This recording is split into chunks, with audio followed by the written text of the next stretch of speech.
L'ISF n'a pas disparu, il a simplement été remplacé. En ce moment, le contexte il est un peu tendu au gouvernement et on sent que les gens sont tendus aussi et ont envie de revenir à taxer de plus en plus les ultra riches, ramener des impôts qui auraient disparu comme l'ISF. Qu'est-ce que toi tu penses de tout ça? En fait, avant, l'ISF nous permettait d'avoir une fiscalité à partir d'1 300 000 € de patrimoine au global. Maintenant, il a été remplacé par l'IFI, l'impôt sur la fortune immobilière, qui se concentre certes que sur l'immobilier, mais qui a toujours ce seuil à 1,3 million.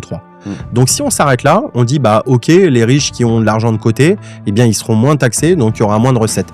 C'est faux, puisque quand on rentre dans le détail et on soulève un peu le capot, eh bien on se rend compte que l'impôt sur la fortune immobilière, il a des règles de calcul qui sont bien plus contraignantes que l'ISF. C'est-à-dire? De manière concrète, quand je suis imposé à l'impôt sur la fortune immobilière, eh bien, je vais avoir des déductions, par exemple sur mon crédit. Normalement, si j'avais 1 million d'euros de patrimoine immobilier et puis en face, j'avais 1 million de crédit, à l'ISF, ça se neutralisait, c'est-à-dire que je n'étais plus imposé. Là, maintenant, c'est différent en fonction de la durée de mon crédit, en fonction de la typologie du prêt.